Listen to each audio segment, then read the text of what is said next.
Namaste.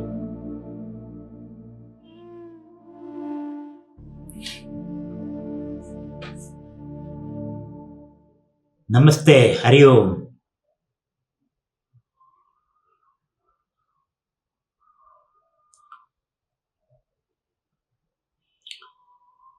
So today we are discussing the TAITTIRIYA Upanishad. The word TAITTIRIYA comes from the Tittiri.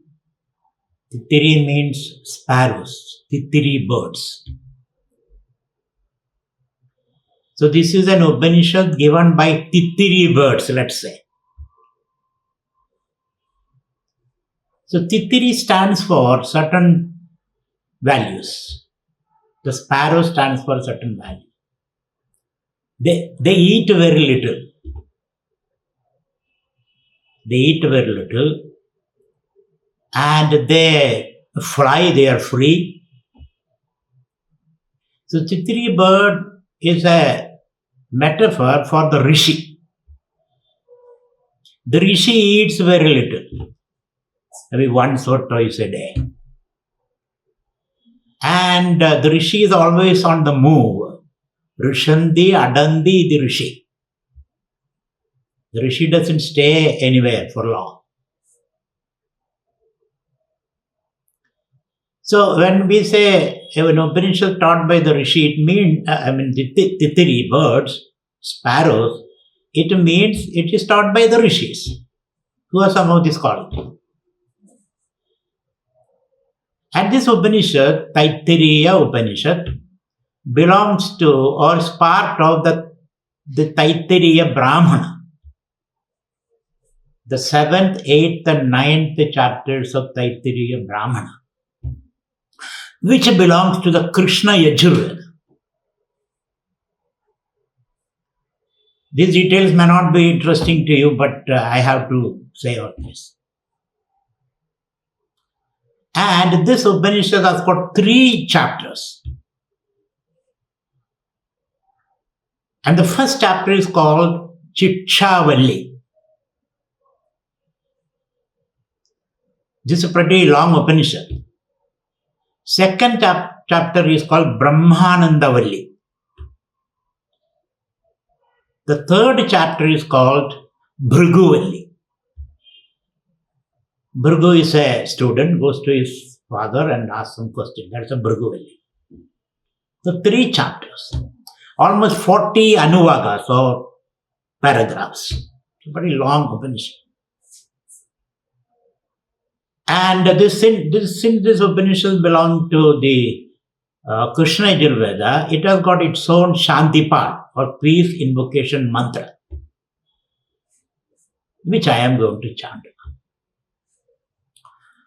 Om Shanno Mitrasham Varunaha Shanno Bhavatvaryama Shanna Indro Brihaspadihi Shanno Vishnurukramaha Namo Brahmane Namaste Vayu Tvameva Pratyaksham Brahmasi Tvameva Pratyaksham Brahma Vadishyami Rudam Vadishyami Satyam Vadishyami Tanmamavadu Tatvaktaram avadu avadu mam avadu vaktaram.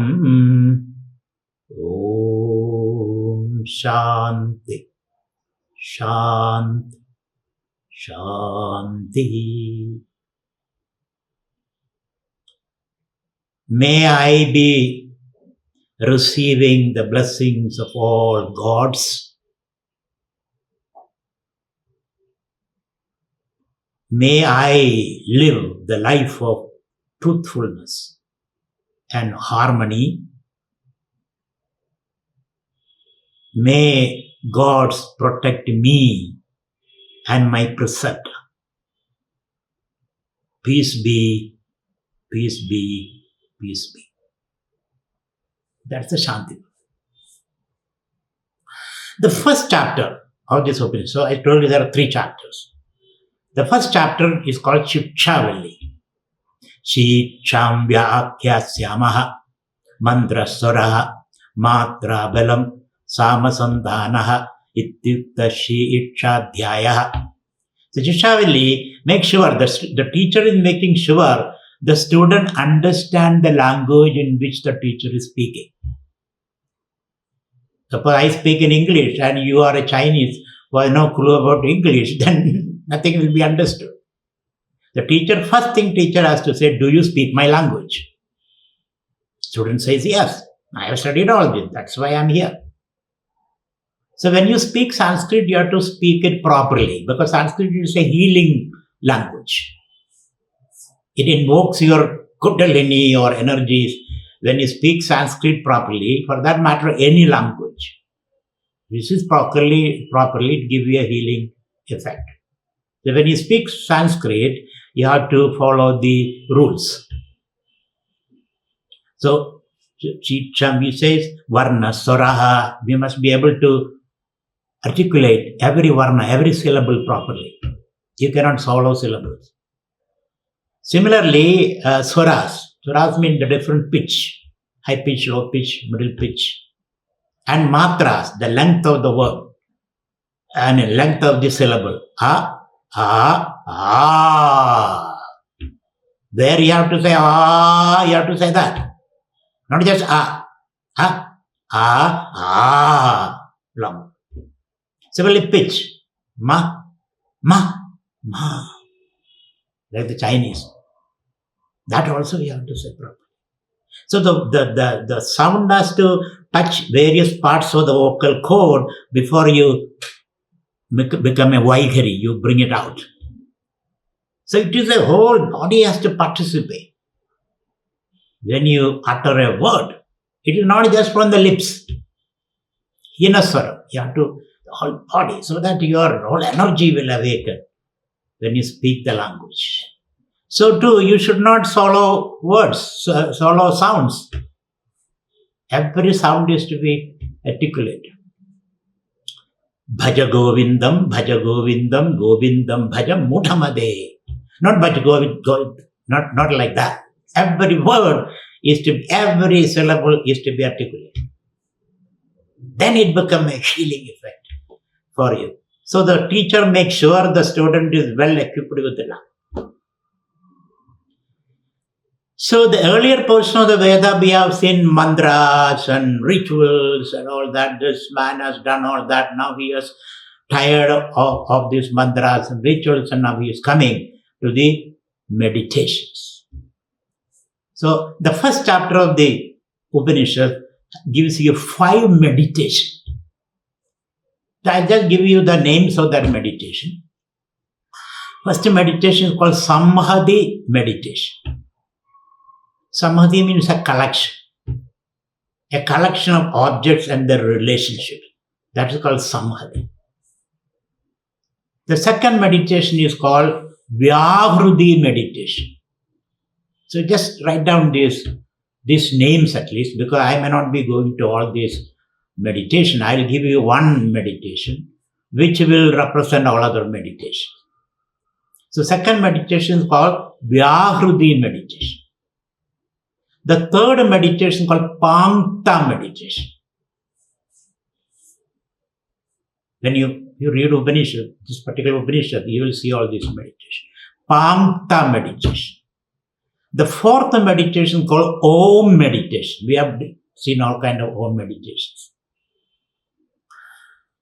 So, Samadhi meditation, Vyavrudi meditation, Pangta meditation, Om meditation, 4 meditation. And the fifth meditation is a rehearsal for your final exit. You have to exit this body today or tomorrow, isn't it? So you must prepare for that. So it's a preparation for your final exit. In normal language, for death. Because when I say death, you get, scared. So final exit. So it's a meditation for that. So let me take one of these. The first three meditations are almost the same. So why do you meditate? You meditate to make the mind calm and clear. That's the purpose of meditation. So that things are very clear to you. So generally meditation is understood as concentration. I concentrate on a chosen thing. A flame or a flower or a word. So there the mind is taken away from every other pursuits and focusing on a particular point, let's say. But this meditation is totally different. This meditation is meditation on the collectives. Because this meditation says that everything is interrelated. Everything is related to everything else.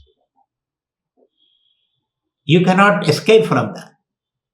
So this meditation brings everything together and make you see the connection, the meaning, how everything is meaningful. Everything is a set of things. So that you can never be distracted. Distraction is incorporated into this. For example, when you think of Rama, Ravana's thought comes, isn't it? No problem. Let Ravana's thought also come. Ravana and Rama are part of the same process. So thus you don't feel distracted. Because you see a meaning for everything. So this is that kind of meditation. It is not just focusing on something. It is seeing the relationship with everything and the meaning of everything. So you don't exclude nothing. Include everything. That's the kind of meditation, these three meditations. Of which one meditation we will discuss today. The other two meditations are almost similar, meaning Samhita meditation, Vyahruti meditation, and Pankta meditation. They are more or less the same. So let me take one meditation, Samhiti meditation. Samhiti means a collection, a set of things. So as an individual, we are a body, mind, ego complex, isn't it? That's what we are. Body, mind, ego. Energized by prana and enlivened by consciousness. That is what we are.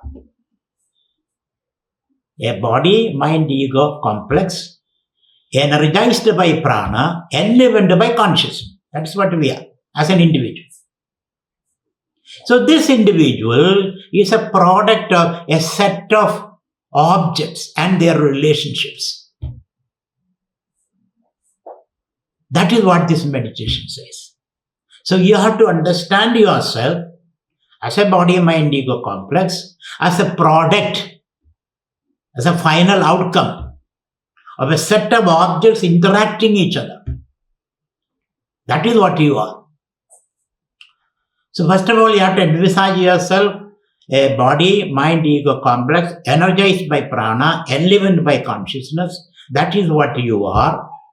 This complex is a product of many objects interacting over a period of time. So what are those objects? Interaction of which produces this individual that you are. The first Upanishad says, so it is called Panchaswadhikaraneshu adhilogam adhijyodisham adhividyam adhiprajamadhyatmam. 5 set of objects are envisioned here. What are the set of objects? First is adhilogam, physical objects. You are a product of interaction between these physical objects. What are the physical objects? First is Prithvi, the earth. Without the earth, you have no existence. Soil.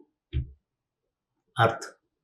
Then he says, Prithvi Purva Rupam, Dhyaruttara Rupam, and the sky. The sky. And then Prithvi Dhyaruttara Rupam, Akasha Santi, and in between space. Imagine yourself. Sky, the earth, the sky, in between space, and then Vayu Sandhana, and the air blowing in this in between space. So these four things are very important. What are four things? Earth, sky, in between space, and Vayu. You are a product of the interaction between all these objects. Without air, you cannot survive, isn't it? You cannot survive. And there is the sky, there is the earth, this is the little bubble in which you are living. You call the bio bubble. So you are a product of all these interactions. So that is one set of objects. The other set of objects are luminous objects. What are they? Agni, Purva, Rupam, fire. Fire is one. Without fire, you cannot exist, isn't it? Fire in the kitchen, fire in the yajnashala, fire in the belly. This is all necessary. Otherwise, you cannot survive. So, fire here, and then Agni, Purva, Rupam, Aditya, Uttara, Rupam, and the sun. Without sun, you cannot survive. It is sunlight which becomes hydrocarbon which you are eating. Otherwise, you cannot survive. The sun, Aditya, Uttara, Rupam, Abasandhi, the clouds. Without rain, you cannot survive. The clouds, Vaidyuta Sandhana, by the electricity, the lightning. Without electricity, can you survive? The Rishi envisaged all this. Suppose the electricity goes, you are dead. So therefore, these are the four objects. Interacting between them, create the environment for us to exist. And the third is culture. We are not only physical beings, we are not only biological beings, we are also cultural product. Your parents give you physical birth, but then there is a cultural birth also. That is why we all are dijas, twice-born people. In all religion, it is there, twice born. First you are physically born, then you are culturally born. So, what is the cultural? Acharya, Purva, Rupam, your teachers, those who are taught to you, remember them. Of course, they must have insulted you, ridiculed you, they must have done everything, but still, they are your teachers. You learned from them. You learned something from them. Without which, without the learning, you are not what you are. So be grateful to them.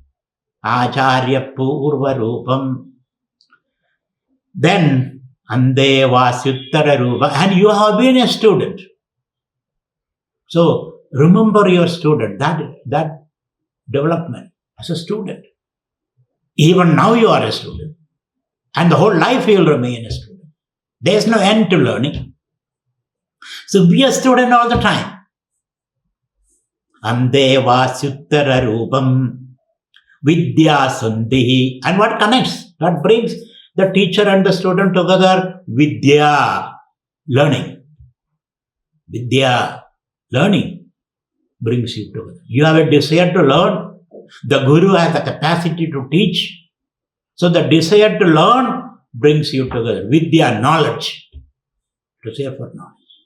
And then Pravajanam, teaching. Okay, teacher is there, student is there, books are there, but the teacher is not teaching.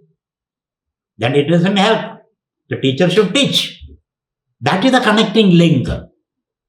So the cultural person, you should be thankful to your teachers. You should be thankful being a student the whole life. And you have the libraries and the books and the museums and everything is there. But somebody has to impart this knowledge to you. So that is you are a product of this. You are a product of this. Be thankful. And finally, family. Without family, you have no existence. All your basic education came from family. And family, what are the main factors? Mada Purva Rupam, mother is the most important, the prayer form, the mother. Because she gave you the milk and then early education, the love and the care, without which you cannot be what you are today. Pidottara Rupam, father. father and mother. Vidottara Rupam Praja Sandhihi. And what brings the father and mother together? The Praja, you, the child. The children are very important. Otherwise, father goes that way, mother goes this way. And you are neither father or mother because you have no child. The children are the space where the father and the mother find a meaning for their existence. And then, Prajananakum Sandhanam, the love between father and mother, nurtures and nourishes the child. And as a father and mother, as a parent, your life becomes meaningful when your child grows healthy, intelligent, smart, and happy. Isn't it? So that is another environment in which you exist. And finally, you, the individual, your physical body. What is the physical body? As an individual, the most important aspect of you is the tongue, the mouth. Through the mouth you can eat, through the tongue you can speak. And if you cannot speak, you have an identity. Isn't it? That's why it says speak up. You have to speak who you are. You are the one who can represent yourself the best way. If I don't speak, I have no existence. Somebody asks you, who are you? I am so and so. What are you? I am so and so. So speech is very, very important. And speech, the mouth organ, the mouth. Adhara hanu purva rupam, uttara hanuruttara rupam. When you speak, you open the mouth and close the mouth, isn't it? That is what speaking is all about. And wag the tongue. That's what you are doing. So, adhara hanu purva rupam, uttara hanuruttara rupam. And then you move that. And in between, it says, Vak Sandhihi, speech is the space where the upper and Hanu means the jaw, the lower jaw and the upper jaw, Uttara Hanu, Adhara Hanu, that you bring together and the tongue is moving and then speech comes out. So speech is very, very important. Jikhva Sandhana, Jikhva means the tongue. So lower jaw, upper jaw, tongue and speech. Of course, speech has got various deeper levels. It has to come from your stomach and it has to go all the way, touch all parts of the vocal cord and then finally you project. So when you speak from the depth of your stomach, not just from the lips. Then that speech you carry conviction and power and force. So thus, you are a combination of all these 20 factors. And this you have to remember every day. This is a meditation. So have I excluded anything? Nothing. There's nothing else. All these put together is you as an individual.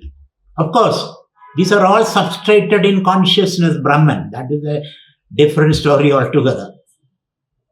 All substrated in Brahman, all these 20 factors interacting create the phenomena called you and I.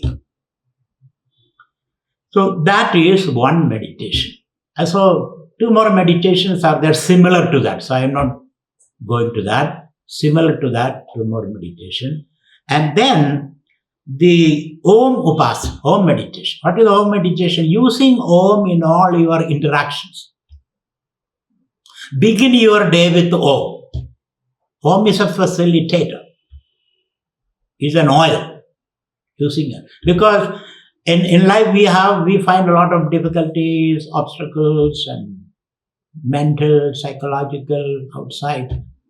So we feel the machine is coming to a halt. So you have to put some oil. So use Om, he said. Begin your day with Om. End your day with Om. In between add a few Om. Somebody shouting at you, Om. Somebody smiling to you, Om. You want to ask somebody something, Om. Somebody denies you something, Om. Isn't it? Somebody angry with you, Om. Somebody says to you, thank you for your help, Om. Use Om profusely and liberally. It will keep you healthy. It will keep your relationship healthy. It can be used in your home, office, on the road, anywhere you go. Use Om, he says. It is the facilitator. It will make your life easier and happier. That is called Om Upasana. It's a 24-hour Upasana, isn't it? It is not sitting on a chair or a meditation seat and doing the Upasana. It is a 24-hour Upasana, Om Upasana. Then the Upanishad says, preparation for your final exit. That you must be ready, so that you can happily walk out of this body when the time comes. How do you do the Upasana? This is called Manomaya Purusha Upasana. Manomaya Purusha Upasana. So, Purusha means the self in you, conditioned by the mind. And the seat of that is the heart. So, you have to imagine the heart like a lotus, let us say. And there the Manomaya Purusha. Purusha, you surrounded by your emotions, your thoughts, your memories. That is what you are. You surrounded by your emotions, your thoughts, your memories, your aspirations, your frustrations, your disappointments, all that. That Purusha is the one who escapes when the body disintegrates. So you have to prepare for that. So focus on that Purusha. And then imagine that there is a nadi that goes from the heart to the fontanelle. Seendra yonihi, they say. Seendra yonihi. That is the great path, a nadi. That is the highway, let us say. From the heart to the fontanelle. So through that you have to escape when the body disintegrates. So you have to imagine all that. You have to imagine all that. The particular nadi which runs from the heart to the fontanelle, Brahmarantra. This you have to sit and do this Upasana.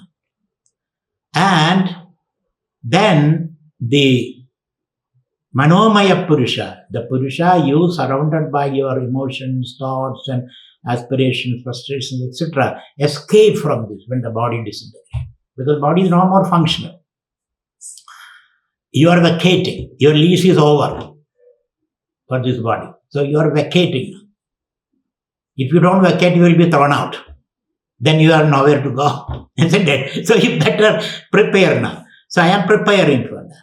And then you can chant Om and then lift this.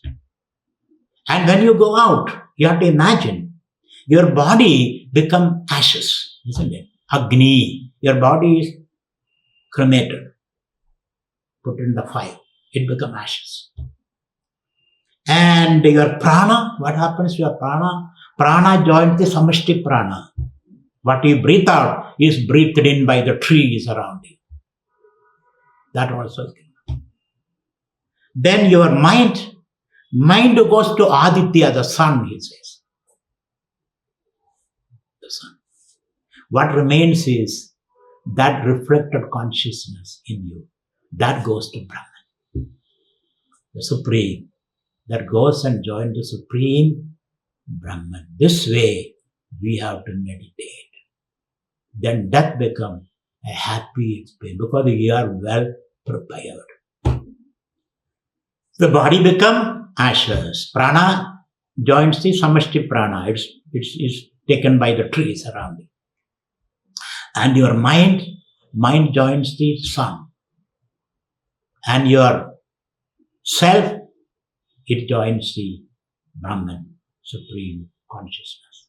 So the story is over, isn't it? The story is over. So you abide in Brahman. This is another meditation you can practice. So having said this, now this Upanishad also says, as long as you live, you need a calm mind, sharp intellect, memory power, so that you can deal with the world in an intelligent way. So what should I do to develop my mind? my emotions, my intelligence. The Rishi gives you a mantra for that. The mantra is Yas Chandasam Rishabho Vishwarubaha Chando Bhyodhyamrda Sambabhuva Samendro Medhaya Spranodu Amrudasya Devadharano Bhuyasam Shariram Me Vidarshanam Jikhva Me Madhumattama Karnabhyam Bhuri Vishwavam Brahmana Koshosi Medhaya Vihidaha. It's a mantra. Very difficult, isn't it? So you go to the book and find the mantra, or you write to me, I will give you this message. Pretty long mantra. This mantra says, in effect, let my words be sweet. When I speak, let there be honey in my words. May I be strong of strong limbs. May my intellect be capable of conceiving the supreme truth. May I make everybody happy. This is the meaning of the mantra. But that mantra is not only just the meaning, but the words, the way the words are arranged. So it develops your mind. So that mantra, Medha Kamasya Mantram, also is given in this particular chapter. Then Sri Kamasya, okay, you are intelligent but no money, wealth. What will you do? You become a destructive person, isn't it? You become an activist, troubling everybody, doing nothing, isn't it? You don't produce anything, you don't do anything, but you are shouting all the time. You have high values, but nothing to support it. So therefore, you also need wealth, cows. So for that, a homa is prescribed here. So, Sri Kamasya homa mantraha. So mantra goes that avahanti vitanvana kurvana chiram atmanaha. Like that the mantra goes. So that is a homa mantra. And the other is for the chanting for your mind. So these two mantras are given. Those who are interested, they can write to me. I can send you the mantra, or you get the book, or you can Google is the best, resource. You can go to Google and type Medha Kamasya Mantram and Homa Mantram from Taittiriya Upanishad. You will get the mantra. So these two things are there. Then the first chapter also gives you certain values. 10 values are given for a healthy, harmonious, happy life. 10 commandments. Patanjali's 10 values.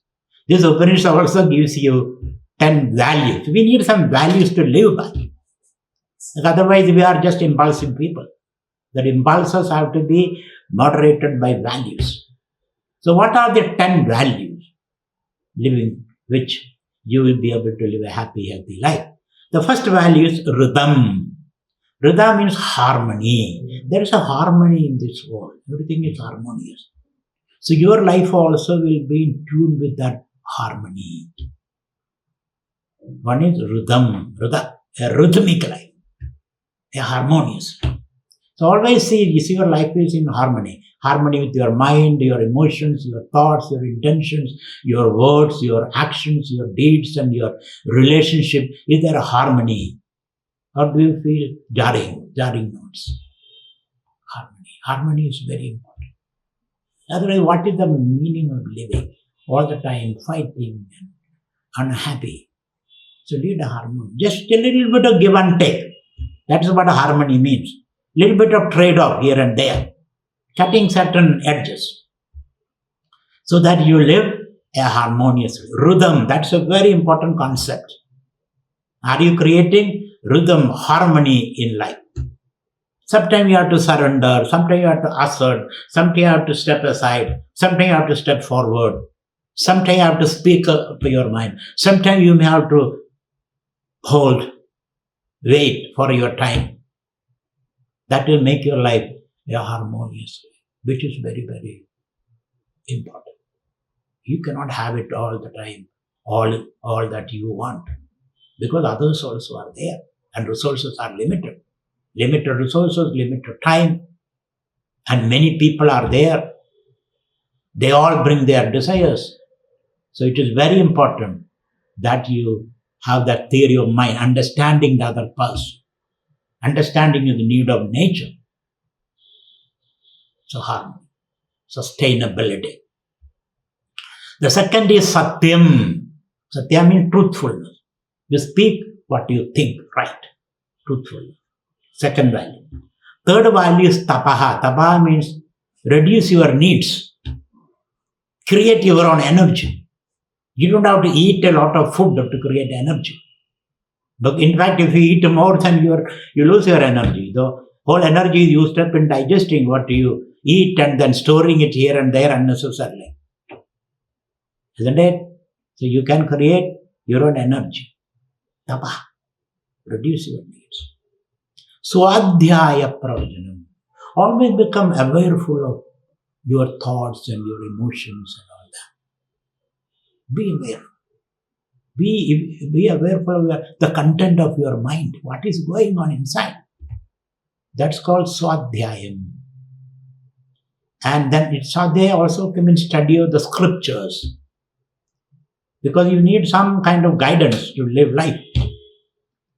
And Pravajanam. Pravajana means communicating with the other people. What do you think right? Communicate. If you have seen something good, communicate. If you know something good, tell the other person. So that you can create a community of similar people thinking the same thing. Create the community by interaction, by communication. Don't lead an isolated life. Community is always important. Family and outside. So, Swadhyaya Pravajanam. And then Dhamma, Shama. Dhamma is control of the sense organs and your organs of action. That is very important. You don't just flail your hand and then, have you watched people digging their nose and picking their teeth and making knots on their dhoti and pulling their hair and grimacing? No control. Or shaking their leg. No control over them. So have some control over the sense organ or glancing here and there unnecessarily. You need some control over the sense organs and organs of action. Otherwise it will be a chariot yoked to wild horses. You will not reach your destination. You should know what to speak when to whom. Otherwise you will be in trouble. So control over the organs of action, motor organs, Dhamma, Shama. Shama means controlling your emotions. You cannot afford to throw your emotions on others. One thing, you don't pay them. So your emotions have to be, you have to manage your emotions within yourself by chanting mantra, doing pranayama, and nothing should escape from you without your knowledge. That control is very important. Shama. Then Agnihotram, daily Agnihotra. Olden days it is Agnihotra, fire worship. The fire worship can be substituted to sun worship. Every day do some Gayatri mantra or some, yogasanas and all that. Or do some little puja. Have an altar in your house. Offer a flower every day. Chant a mantra, do some prostrations. It will make your day better by doing it. Begin your day like that. Offer a flower. Light a lamp. Do a prostration. It is good for your health also, because when you prostrate and get up, if you can do that, I am healthy. Otherwise, 10 people will be required to lift you up. So these little things can make a big difference to your life. Little things. Not much expense. Do your day like that. Agnihotra, very important. Adidhi Puja. Adidhi Puja means those guests who are staying with you. It is better to bring some guest occasionally. Otherwise, husband and wife looking at each other, shouting, it's better. Bring some guests sometime, some new energy comes to the home. And then, he has an objective attitude. At least he has to survive in your house. So he will be neither make you or your husband unhappy. So, the guest is always important. And the Upanishad says, Aditi Puja is very, very important. Inviting guests occasionally to your home That will create a different dynamics at home. You can look at things differently. Aditi Puja is very important. Is another value. Manusham, social service, Adura Seva is very important. Adura Seva means people are suffering physically, mentally, financially. Do something for them. It will uplift your spirit. It will give you some meaning in life. Adura Seva or Manusham. Then family, marriage, children, grandchildren. The family also is very important. Because when you see the child running around, you feel happy. Then the grandchild comes, you are happier. Isn't it? The grandchild makes you very, very happy. So there is some meaning in life as a result of all this. So these are the 10 values discussed in the Upanishad. Then I am going quickly because it's a long Upanishad. Most of the things you know already. I'm just reminding you. And then he says, Dharmadna pramadidavyam, kushaladna pramadidavyam, buddhyena pramadidavyam. As a spiritual person, you must walk the path of dharma. And then, that does not make you an inefficient person. I am a very dharmic, so I am a useless person. Good person, but good for nothing.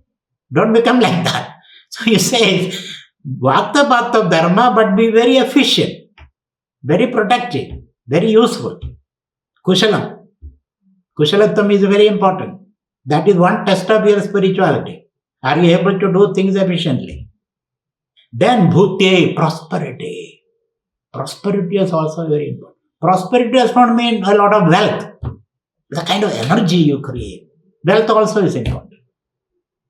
So, na pramadidavyam. All those things are important for you. Then again he says, matrudevo bhava. Respect your mother. She is your first God. Respect your father. This is what we don't see in the world today. The first thing you say, my mother and father abused me. Most of, psychology sessions, what I find is, no respect to your mother or father, parents. Your life begins by respecting your parents. They must have been useless people, but that is not your business to highlight that. They themselves know that by producing you, they know they have been useless. Isn't it? So therefore, it is better you respect your mother and your father, which is the first step in developing yourself. Then he says, Matrudevo bhava, Vidrudevo bhava, Acharya devo bhava. Respect your gurus. Respect your gurus. Then Adidhi devo bhava. Respect your elders, neighbors. These are very important. Then he says, okay, you respect your father and mother, but my father was a criminal. So should I follow him? No. He says, Yanyasmagagam sujaridani. See what are the good things your parents did. Highlight that, focus on that. Don't try to see their bad aspects. Always see the goodness in others, not the bad things. Our tendency is to good news is no more any news. So bad news is good news, isn't it? So all the time we are trying to see the bad aspects of others. Don't do that. You are not going to benefit. You are only imbibing those bad things. Always see the goodness in others. Ignore the bad things. Then give in charity. 10% of your wealth should go to charity. And when you give charity, Shraddhaya, with faith, this is my responsibility to the community. Giving charity. With faith you have to give. Samvida, with understanding you have to give. I am honored by giving this. When you receive charity from me, the giver, the donor is honored, not the donee. With that attitude you have to give. Shriya, plenty, you have to give plenty, as much as you can. But don't overdo it, as much as 10%, not more. Shriya, Hriya, with a little bit of humility you have to give. Not that I am giving you. Therefore, whenever I come, you must stand up and no, with humility you have to give. Bhiya, with the fear. I can, by giving you, do I belittle you? By giving you a charity, am I belittling you? Am I pulling you down? Am I assuming a superiority complex? So that fear, with fear, you have to give. Charity. Rules for giving charity. And when in doubt about your content, what should I do? What should I do? Because you can consult your conscience. And your conscience is not giving you the answer. What should I do? Go to these big, great people. Your gurus, your parents, your elders, your consultants, your counselors. Go to them because you need a outside opinion. And those people whom you go should be good people. Yuktaha. Yuktaha means who are worldly wise. They lived in this world for a long time. Ayuktaha, detached also. Detached. They should not have access to grind or some personal agenda in advising you. They should be detached people. They should be able to give you objective opinion.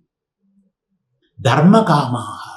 And who live a life of dharma. Such people you have to go. So 3 qualifications. They should be very wise people, lived a life in this world, so they know what the world is all about.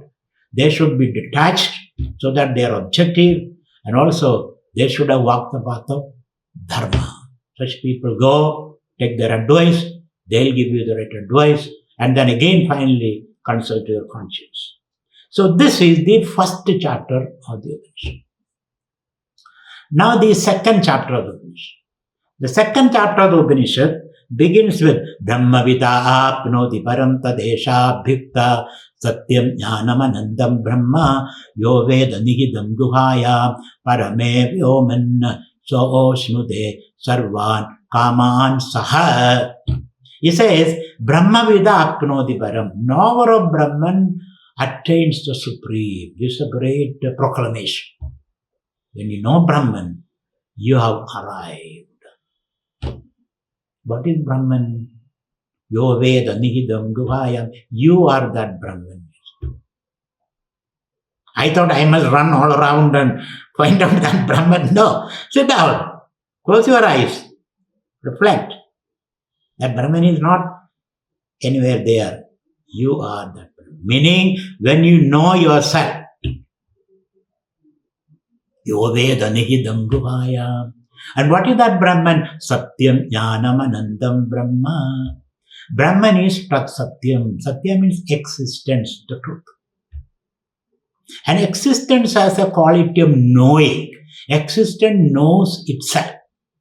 Without that, it cannot exist. That is the assumption of the Upanishad. Existence and knowing go together. Consciousness go together. Existence have know itself. Otherwise, it doesn't exist. And since existence knows itself, existence abides in itself. There is no division in existence. Therefore, it is blissful also. Think of that. So, 3 things. Existence is knowing. Knowing is being blissful. Because whenever you abide in yourself, you are blissful, isn't it? There is no conflict in it. This you have to meditate. So existence, consciousness and bliss are the same thing. They are not different things. And that you are. Ahamasmi. This is the meditation which is prescribed in the second chapter. Sada Chida Anandam. Anandam. Ananda means one without a second. There is no other in that state. So Satyam, Jnanam, Anandam. Ananda means there is no other. Anandam. And that is happiness also. So this is what you have to meditate. So don't run around for happiness or bliss or consciousness. It is all your essential nature. contemplate on this. Yo veda nihidam guhayam parame vyoman so osmude sarvan kamaan saha. As a result of this meditation, this reflection, this realization, you become the happiest person in the world. We all are seeking happiness, isn't it? Have you yet to realize what it is? Are you happy? No, because you are looking it outside, looking for it outside. When you collapse deep into yourself, you realize you are happiness. I have told it several times, and again I am repeating this.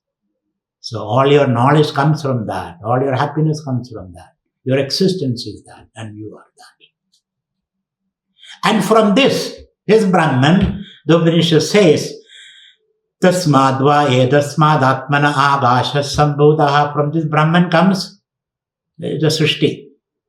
Brahman comes agashaha. Agasha means space. So this says, this Brahman, so kamayada, desired to express itself. Whenever you are happy, there is a desire to express yourself. Whenever you are happy, there is a desire to suppress yourself, hide yourself. When you're happy, you go out and announce it from the rooftop, isn't it? When you're unhappy, you go to a corner and sit like a worm there. Out of this joy, the Brahman want to express. So kamayada, he desired. Bhavasyam prajayayadi. May I show my full glory. Then sotabhautapyada. So he meditated on that. Idam sarvam asrijada.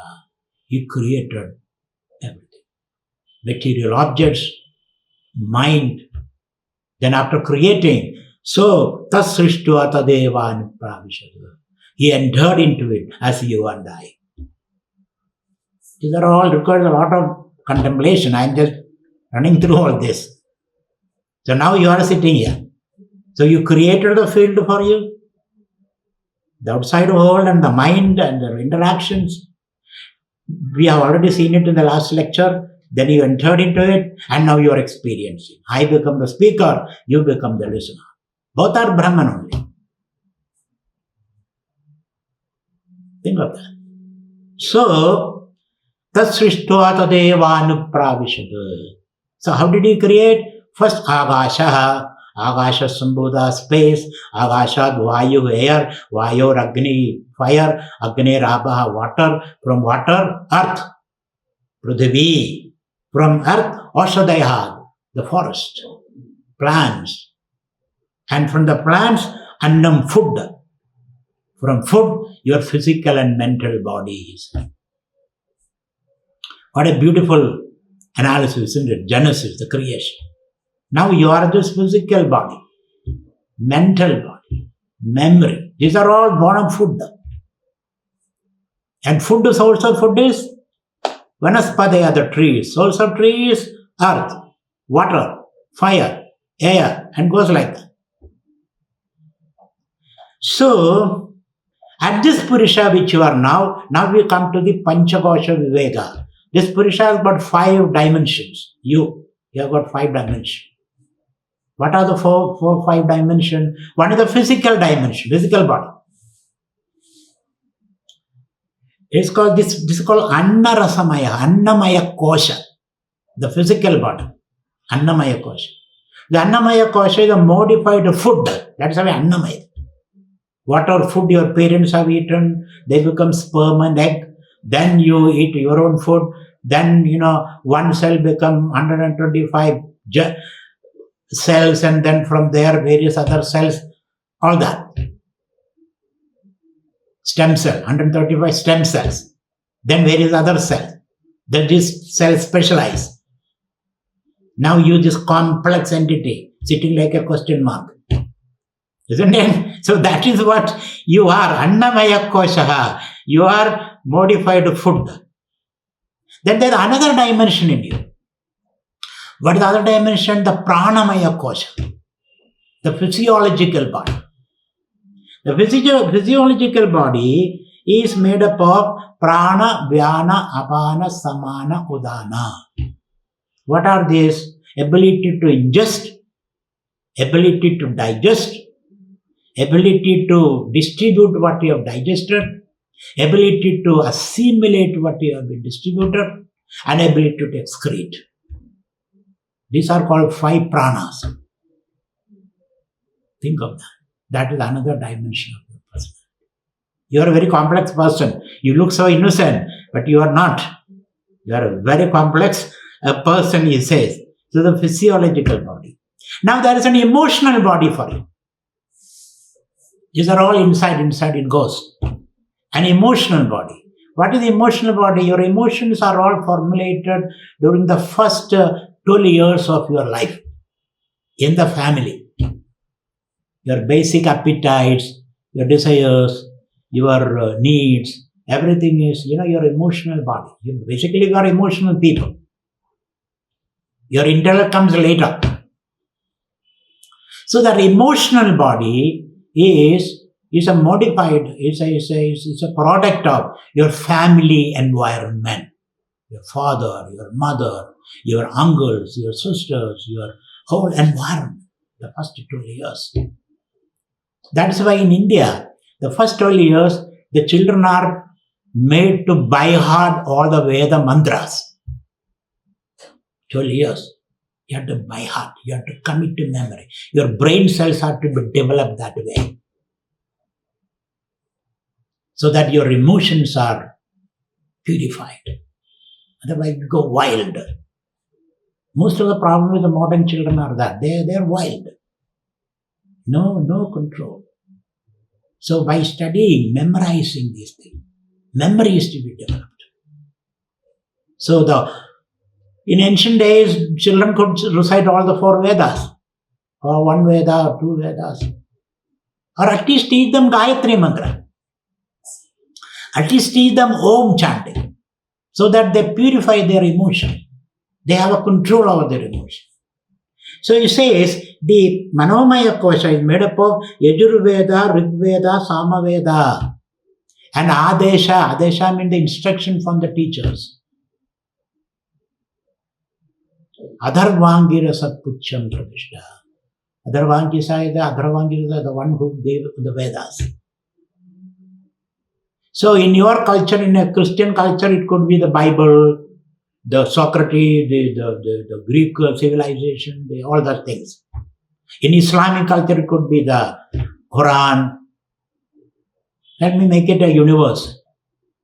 So your own culture has its own discipline. The children has to be disciplined. Because after 12 years, you cannot discipline them. They will ask you question, why, what, how, when, and you have no answers. So certain basic building blocks are to be given while 1 to 12 years of life. By the time you become a adult or a teenager. Before that, you must have that education. Then Vijnanamaya Kosha, intellectual sheet. What is intellectual sheet? Is made up of Shraddha. Shraddha means faith. Basic assumption. We all are born with certain basic assumption, which you get from your intellectual context. Democracy is a basic assumption, isn't it? Equality. Human rights. These are all some basic assumptions. You don't debate on that. Freedom. So these basic assumptions. But once upon a time, it would have been different. Slavery was okay, but now it is not okay. So your intellectual environment determines your basic faith and beliefs and assumptions. And you think like that.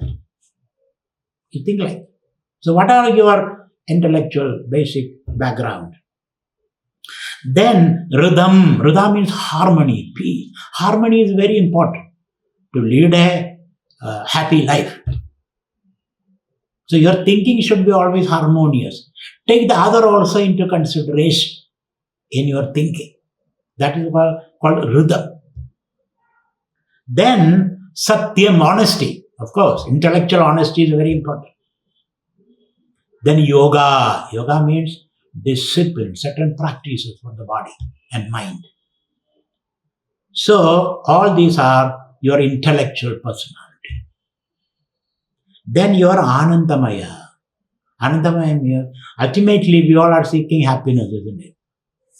When you take a cup of coffee or lick an ice cream or watch a movie or sing and dance, we are seeking happiness.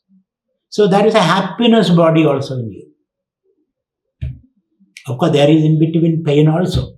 There is no gain without pain, isn't it?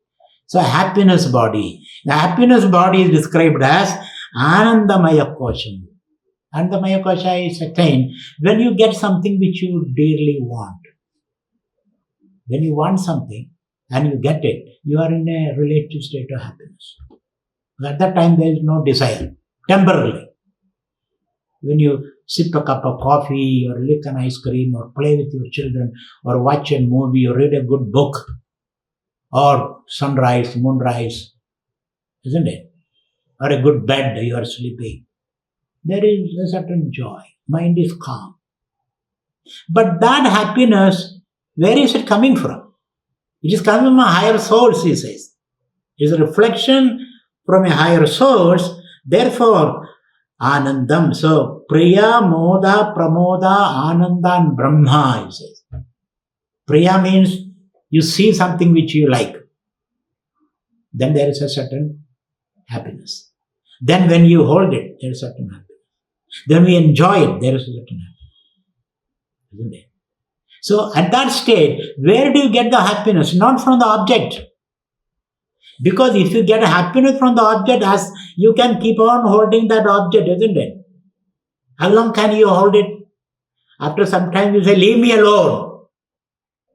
That means the happiness doesn't come from that object.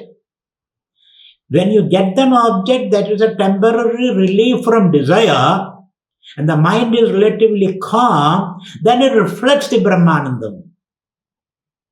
The source is Brahmanandam, he says. So, you have the Annamaya Kosha, Pranamaya Kosha, Manomaya Kosha, Vijnanamaya Kosha, Anandamaya Kosha, and then Anandam. That is your real nature. So, meditate on this. Meditate on it. It is called Pancha Kosha meditation. So then he says, this Brahman, which is your real nature, is pure bliss. Raso Vesaha, Rasagyevayam Labdvanandi Bhavadi. We all are happy because we are able to reflect that Anandam, that happiness. When the mind is quiet, body is still, thoughts are pure and harmonious. Then you can access that immense bliss, he says. And this bliss we are talking about is gained by a person. Who is that person? Shrotriyaha Akamahataha. Shrotriya means one who knows his nature as Brahman. As a result of that, you don't desire happiness or security outside. When you know your nature as Brahman, your nature as happiness, and you don't desire happiness from outside, then you have the access to that joy. This is called rasa. Then you really enjoy life. And this person's happiness is, here is a Ananda Mimamsa in this Upanishad. Ananda Mimamsa, an analysis of happiness. These days, French government are considered a committee to analyze what is happiness. Where is it coming from? A huge big committee is, they should study this Upanishad. Isn't it? So he says, this happiness, a unit of happiness. It says a range of happiness, a spectrum of happiness. On one side and other side of that spectrum. On one side, a unit happiness. What is a unit of happiness? Asisto, Dridishto, Balisto, Balishtaha tasyayam prithivi vittasya purnasa. Here is a man, very young, 21 years old, or 21 to 28, let us say, that age group, young man. So he says, so this young man, asishta, full of desire. Balishtaha, powerful, healthy, young man, healthy, then full of desire. Tasyayam prithivi vittasya purnasad. And he has got the entire world under his control, with full of wealth. You know, like a rich people these days. Everything is there. Everything is on a phone call away, let us say. Everything is there. Healthy, enjoyable, well trained also. So you can enjoy music and, even enjoy things, you need some training. To enjoy wine, you need some training, isn't it? Take a sip and roll it around the mouth, and then, you titillate all the taste buds, and then you have to show on your face, and these are all very important. The whole body has to participate in the enjoyment. Without training, you gulp it and you spit it out. Or enjoying a symphony, a music, you need training. Enjoying anything, you need training. So this guy is a well-trained person. And he has got access to everything. And his happiness is called a unit happiness. Unit happiness. And 100 times of the happiness is the happiness of a Manushya Gandharva. I'm not going to all these details. 100 times of his happiness, the happiness of a Manushya Gandharva. 100 times of Manushya Gandharva's happiness, the happiness of a Deva Gandharva. 100 times of Deva Gandharva's happiness, the happiness of a Chiraloga Loganam Pidranam happiness. 100 times of their happiness is Ajanajanam Devanam happiness. 100 times of the happiness is Karma Devanam happiness. 100 times of the happiness is Devanam happiness. 100 times of the happiness is Indrasya happiness. 100 times of the happiness is Brahaspati's happiness. 100 times of the happiness is Prajapati's happiness. 100 times of the happiness is Brahmanaha. So what is the ultimate happiness? Ultimate happiness is 10 to the power of 19 zeros. If you can say that person's happiness, that young man's happiness, take it a unit happiness and raise it to 20 zeros, raise it to 20 zeros. That is the happiness of Brahmanandam. And that is whose happiness? Shrotriyasya Gamahadasya.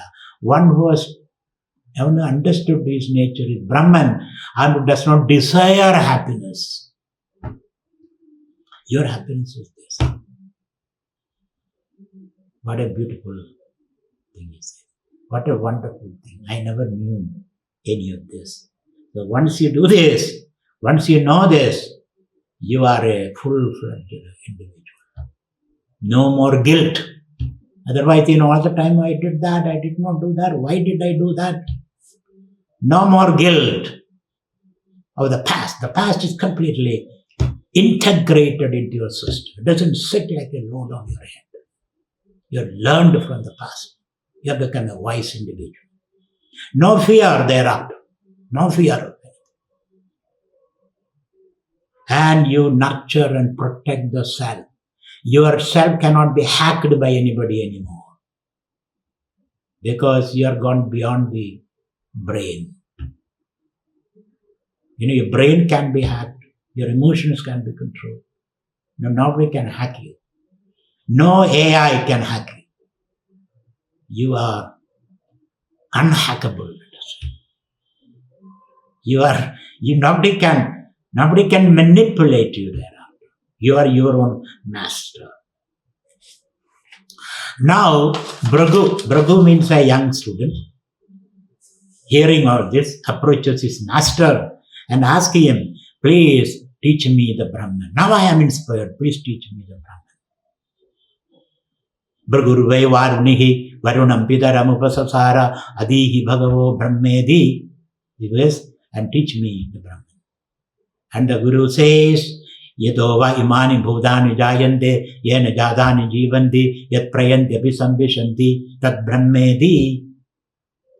These have got several meanings, but I'll give you a simple meaning. Sit down to know what is Brahman. Sit down. See where your thoughts come from.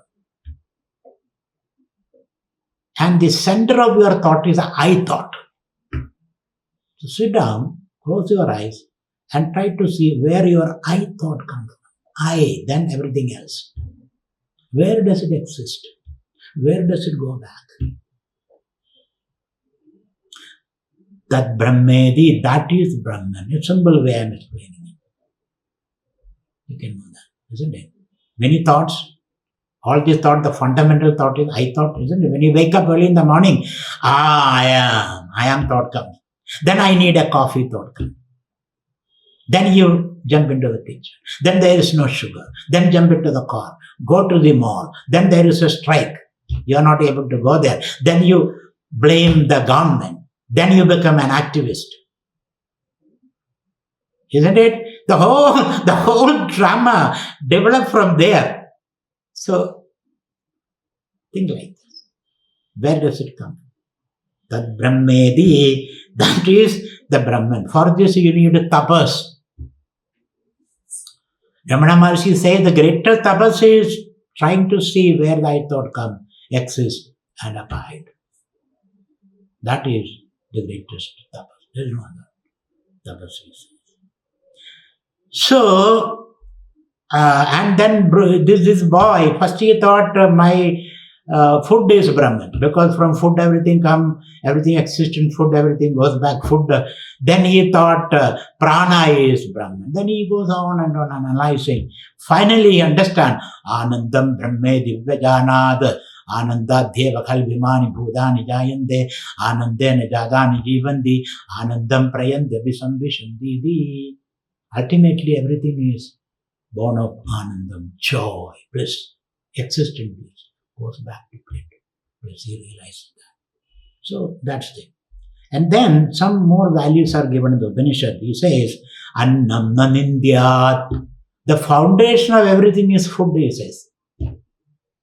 Food is very important. Foundation of everything is Brahman on one side. Another side, foundation of everything is food. Because there is no food, there is no Brahman, nothing is there. So food is very important. So on one side is food, another side is Brahman. They are mutually dependent. Annam Nanindyat. Don't condemn food. Don't look down upon food. Food is visible Brahman in front of you. Annam Nanindyat. Respect food. Annam Prana. Look, Anna, food gives you the body. And the body gives you the ability to meditate and all that. Annam na parichatshira. Don't waste food. Another rule. Don't even say this to children. Don't waste food. Annam bahukurvida. Therefore, produce more food and distribute more food. Na kanchana vasado pratyachachida. Anybody coming to house, give them plenty of food. You make them happy. That's a sort of that. So cooking food, producing food, cooking food and distributing food is the greatest tapas, he says. So that you create a condition from realizing Brahma. Otherwise there is no condition for that. So don't deny food to anyone. So once you realize this, you see Brahman everywhere. You see Brahman everywhere. Where do you see? Brahman is seen as prosperity. The sweetness in your speech is Brahman. The sweetness in your speech is Brahman. And when you appease hunger by eating food, you are experiencing Brahman. When you work with your hand, you are experiencing Brahman. When you walk with your legs, you are experiencing Brahman. When you excrete, you are experiencing Brahman, for your information. When the rain comes and makes things fertile, the earth fertile, that is experience of Brahman. So when the lightning and the clouds clamoring and thundering, you are experiencing Brahman. Where can you miss Brahman, he says. So once you know this, all this, Edadannamaya Atmanam Upasankramati, Edad Pranamaya Atmanam Upasankramati, Edad Manomaya Atmanam Upasankramati, Edad Vijnanamaya Atmanam Upasankramati, Edad Anandamaya Atmanam Upasankramati, Anandi Bhavadi. You're able to objectify, transcend Annamaya, physical body, physiological body, mental body, intellectual body, and bliss body. You become pure bliss. You're able to realize all this. When this happens, here is a beautiful dance. The Rishi gets up and dance with this mantra. I chant this mantra for you. I'm not going to give you the meaning, but I'll chant this mantra. Kamanni kamarupyanu sanjaran eda samagayan naste ha bhuha bhuha bhu ahamannam ahamannam ahamannam ahamannado hamannado hamannatah ahag sloga krud ahag sloga krud ahamasmi pradhamaja rudasya purvam devebhyo amrudasya na bhai yo mam dadadi sa ideva ma vaha ahamannam adandama tumi aham vishwam bhuvanam abhyabhava suvarna jodi. You can dance and make your own noises. Doesn't matter. But the thing is that you break out of all these bonds and announce your inner bliss. You thank the Upanishad Rishis at the end of this. This is the TAITTIRIYA Upanishad, very beautiful Upanishad. You can go on and on and on and on upon this Upanishad. And the next Upanishad is called Chandogya Upanishad. Chandas means that which covers. Chadana, Achadanam. So this Upanishad says, when you cover yourself with mantras, chandas means mantra, you will be protected, nurtured and nourished. So that is the meaning of Chandogya Upanishad. Cover yourself with the mantra. These beautiful words. Not negative words. Then you will be protected, nurtured, nourished and blessed. So this Chandogya is a very long Upanishad.